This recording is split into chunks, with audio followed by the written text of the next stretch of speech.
The last time someone ordered Calvin Brooks to get on the ground, it was because bullets were flying, not because of a coupon scam. They cuffed him between the freezer aisle and the rack of greeting cards, happy retirement balloons nodding over his shoulder like they were in on the joke. 2 rookies did the honors. Chest plates' puffed voices pitched a half step too high. The older man didn't argue. He eased the carton of eggs back into the cooler with a care you reserve for fragile things you respect, then turned his palms out. He moved like a man who'd learned long ago that speed is a different violence. "Hands behind your back," Deputy Bowen said, eyebrows jammed into competence. Calvin Brooks smiled without bending his mouth. "Son, last time I heard that in a serious voice, the ocean was trying to kill me and the sky was helping." "Behind your back," Bowen repeated, because repetition sounds like authority if you're 23. Flanders, the partner with the steadier hands, kept his palm on the taser like it was a security blanket. Shoppers hovered in a half-moon. Phones rose, hungry. The cashier, still learning the cadence of 8-hour shifts, looked pale and new. Sir Flanders tried you were prying at the card reader with a blade.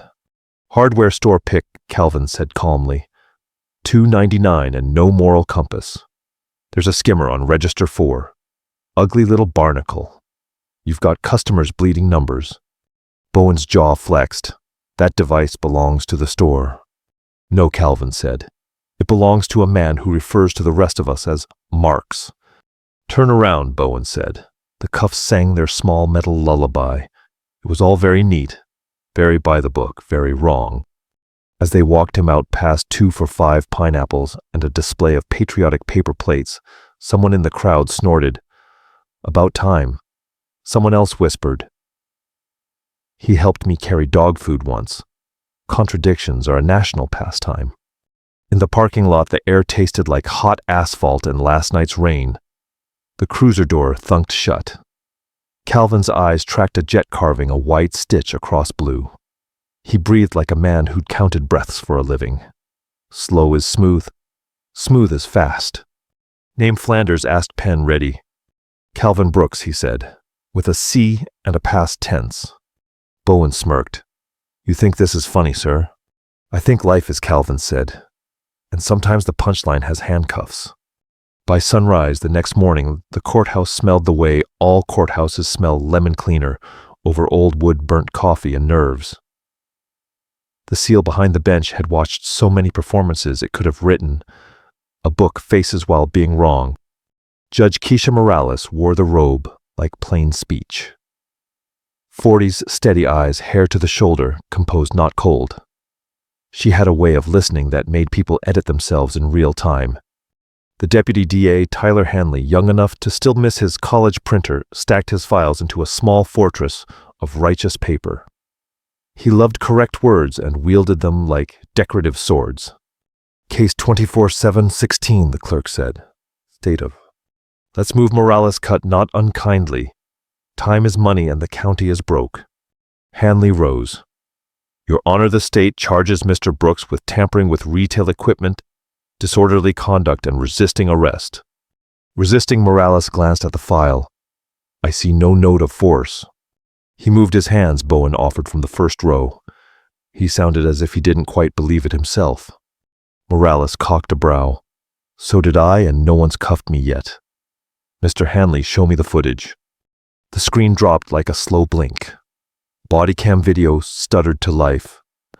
Register 4, a plastic reader that didn't sit quite square, and a brown hand sliding a slim pick under the seam like a violinist tuning a string. "Ma'am," came Calvin's voice, low and even. "See how the faceplate doesn't align? It's a stick-on. Pop off she comes." He twisted, lifted, and set the parasite on the counter. His thumb tapped a corner. "Cheap printer residue.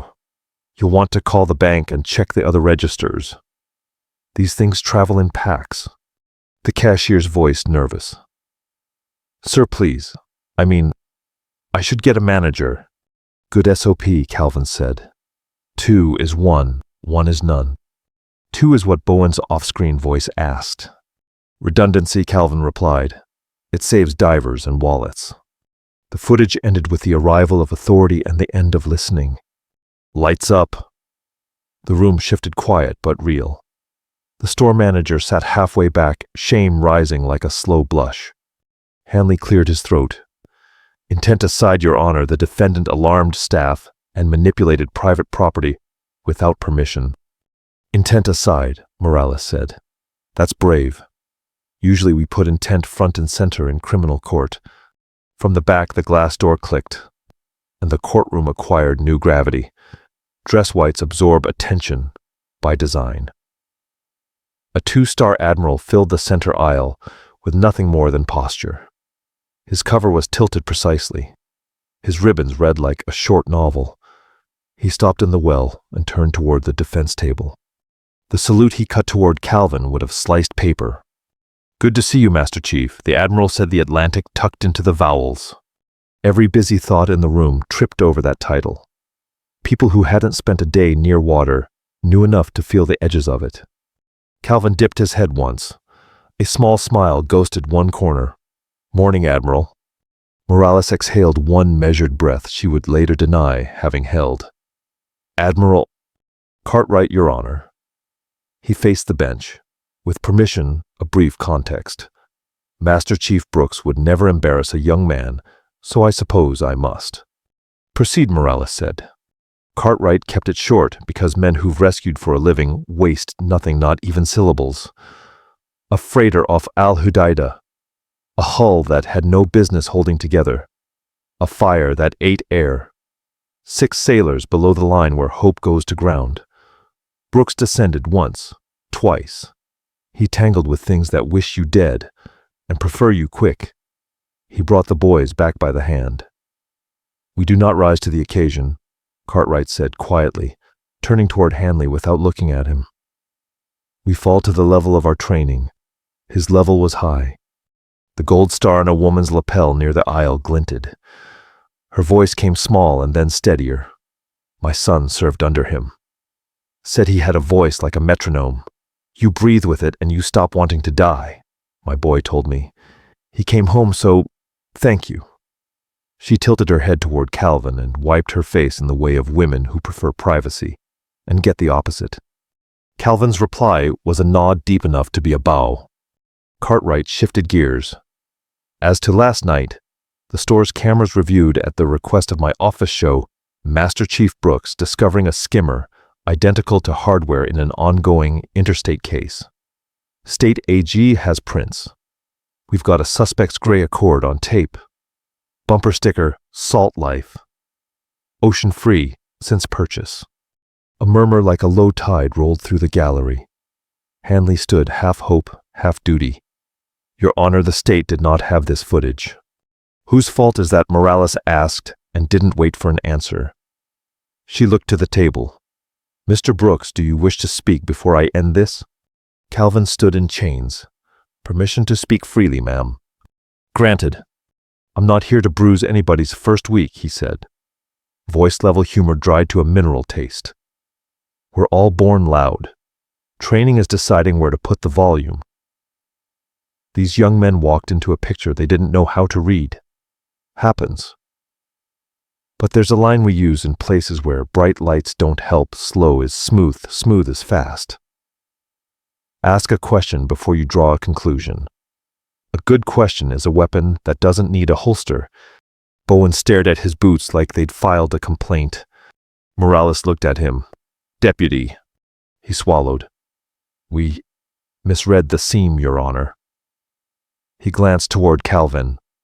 Sir, I was wrong. Calvin nodded. Being wrong is how you reload. Morales tapped her gavel once like a period after a clean sentence. All charges dismissed with prejudice. Mr. Hanley, coordinate with the sheriff's office to schedule training on card skimmers and veteran interaction. Deputies, I expect you on the front row. Admiral, thank you for the loan of your credibility. She eyed the chains.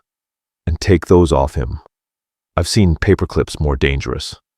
The bailiff snapped the locks. Metal left wrists. Blood returned to hands. A few people realized they'd been holding their breath and tried to disguise it as thinking. Cartwright turned to Calvin. You could have called me. Phone was in the cart with the bread, Calvin said dryly. Didn't want to lose my place in line. A ripple of laughter moved like sunlight across a pond. Outside the courthouse steps hosted the usual late-arriving press and the timeless ballet of people pretending not to stare. The sky was an American blue that makes flags look like they've been scrubbed. Bowen found Calvin near the bottom of the stairs, hat in his hands, though he wasn't wearing one. "Sir, I'd like to—" "Use verbs, son," Calvin said gently. "I'd like to learn," Bowen said. "So I stopped being interesting for the wrong reasons." Calvin's smile was all approval without applause. "Copy that." "Copy that," Bowen repeated, trying it on. "I can come by. I mean, if you'd—" "Saturday," Calvin said. "Dawn. There's a pool at the old YMCA that still smells like character building. Bring your partner and your emptiest heads." Bowen blinked. "Yes, sir." He hesitated, young enough to ask a question, and brave enough to ask the right one. "Master Chief, why didn't you say you were who you are?" "Because you're supposed to treat a citizen like a citizen before you learn his resume," Calvin said. "It's a neat trick. Saves time and lawsuits." Bowen almost smiled. "Roger that." "Now you're showing off," Calvin said, and let him have it. Saturday arrived with the kind of sun that sharpens edges. The YMCA pool had a lifeguard who looked like a red plastic chair, learned to whistle. Calvin stood at the shallow end in a faded navy PT shirt and swim trunks that had kept their dignity through multiple administrations. Flanders and Bowen arrived on time, because shame is a punctuality drug. "Morning, gentlemen," Calvin said. "Today's curriculum: breathing, seeing, and not drowning. The ocean doesn't care about your feelings, and neither does a bad call." He made them hold their breath. He made them count out loud then, in their heads. He taught them to slow their pulses with math. He taught them to scan a room the way you scan a surface for seams. He taught them to speak in a calm voice until the other person borrowed it. "Permission to ask a dumb question," Flanders said midway through. "Dumb questions keep people breathing," Calvin said. "Smart silence kills them." Bowen bobbed in. The water eyes squinted. "What does 2 is 1, 1 is none mean to a deputy?" "Carry 2 pens," Calvin said. 2 flashlights. 2 good questions. 1 fails, you've got another. That's how airplanes land and marriages last." "Copy," Bowen said, then grinned. "Sorry, couldn't resist." "Like gravity in politics," Calvin muttered. At the end, he made them float and talk about the last time they'd been scared and not said it. He told them about a kid once, no names, whose tether snagged at 70 feet. "We wanted to go fast," he said. "Felt fast.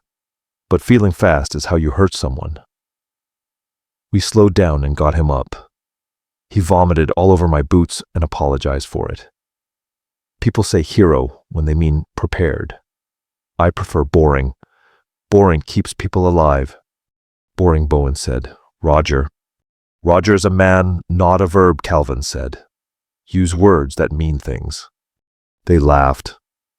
The lifeguard, who had been pretending not to listen, wrote down 2 pens on a napkin and underlined it.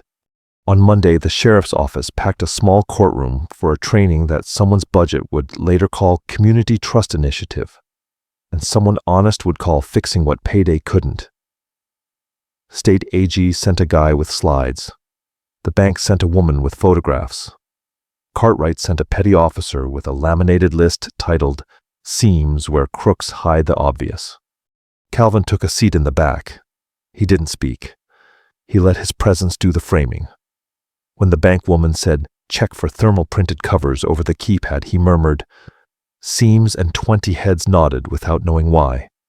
During break, Deputy DA Hanley found him with the look of a man who had met his own reflection and decided to negotiate. "Mr. Brooks," he said, hand extended. "I came to say I was wrong in public because I was wrong in public." "Good place for it," Calvin said, shaking. "Apology accepted. Spend it on the next case you're sure about." "I will," Hanley said. "And for what it's worth, I like that line. A good question is a weapon that doesn't need a holster." "Stole it from a warrant officer who stole it from a church lady," Calvin said. "Truth has fingerprints." Copy Hanley said, then blushed at himself, then laughed because you have to. Judge Morales slipped in at the back and stood beside Calvin. What would this look like if you were wrong? She asked drolly, repeating the question she used to bruise young attorneys into shape. Then I'd keep showing up until I wasn't, Calvin said. Patience is slow courage. Morales looked at him. I'm stealing that. Share it, he said. Stealing's for skimmers. The store manager invited Calvin back to apologize with a handshake and a gift card. Calvin took the handshake and left the card. Buy your cashier a chair that doesn't hate spines, he said. And check Register 6. End caps attract both dust and crime. He was gone before the thank yous finished. The good ones leave before the spotlight learns their names. On the way home, he stopped at a diner 2 blocks from everywhere. The waitress poured coffee like she was refueling aircraft. Cartwright slid into the opposite booth without asking the way men sit when friendship is a standing order. You could have made a speech, the admiral said. I've made enough speeches, Calvin said.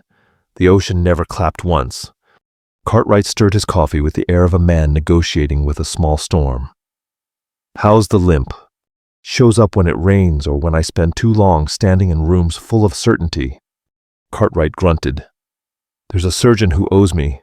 He owes me because I send him good beans. I can text him. I'll try stretching, Calvin said. And not being 28?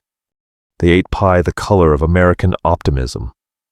They traded the kind of stories that don't sound like stories unless you were there. Outside traffic hummed. Inside a television showed a weather map and a cheerful woman predicting that the weekend would bless barbecues. Cartwright set down his fork. For what it's worth, he said, I didn't salute you to make a point. I saluted you because it's correct. Correct is my love language, Calvin said. Underused and underrated. Cartwright's mouth twitched. The kids, how are they? They're learning, Calvin said. We started with breath. We'll work up to brains. Cartwright nodded. We do not rise to the occasion, he repeated softer. We fall to the level of our training. Then I suppose Calvin said we better raise the floor. People will talk about that day the way small towns talk, like gossip with manners. They'll tell how 3 rookies walked into a story they didn't understand and learned to read it. How a judge blinked once at a truth and shaped a remedy. How a young prosecutor met the boundary of his theory and found a better tone. How a gold star mother said thank you and meant all the syllables. How a general okayed an admiral, but let the storytellers have the hat saluted, a black Navy SEAL in open court, and reminded the room that etiquette isn't performance. It's acknowledgement. They'll leave out the parts where Calvin washed his coffee mug by hand and set it upside down to dry because dishwashers felt like laziness when you live alone. They'll skip how his dog, old dignified Coyote Wary, thumped its tail twice in its sleep. They won't include how he took his shadow box down some nights and touched the corners of photos with 2 fingers like checking a frame for plum. They won't know about the list he kept on a yellow pad labeled Things That Keep People Alive, or how he added 2 pens at the top in block letters because the lifeguard had nodded vigorously. But they'll remember the words that cut through the noise without raising their voice. Slow is smooth, smooth is fast. Ask a question before you draw a conclusion. A good question is a weapon that doesn't need a holster. Being wrong is how you reload. And when some kid with a badge and a pulse corners him at a gas station 6 months later to ask for advice, expecting a parable, and getting something better, they'll remember this one too. We're not the heroes of our stories, Calvin will say, sliding the nozzle back on its hook. We're the men who show up on time with the right wrench. Copy that, the kid will say. And Calvin, dry as a bone, eyes kind, will answer, now you're showing off. Back at the courthouse, a small frame flag hangs near the clerk's desk, sent by a man who knows which ships still dream of salt. The janitor dusts it on Fridays with the same care he gives the judge's bench and his own radio, because some things deserve a clean surface. If you happen to be there on the right afternoon, you might catch the echo of that gavel tap that sounded like a lesson finally getting a chair. You might see a rookie write 2 pens at the top of his pocket notebook. You might hear the bailiff hum "Stand by me" under his breath and not know why it makes you stand a little straighter. And if you were lucky enough to be in the room, the day they cuffed a man, the Navy still salutes. You'd know the punchline that made the whole crowd quiet. The last time someone ordered Calvin Brooks to get on the ground, it was because bullets were flying, not because of a coupon scam. The difference he taught them gently is called judgment. The remedy he left them firmly is called training. They arrested a black Navy SEAL hero. Then a general saluted him in court. The town learned to salute something larger, the discipline to be humble, the grace to be corrected in public, and the dark American humor to laugh at ourselves while we fix what matters.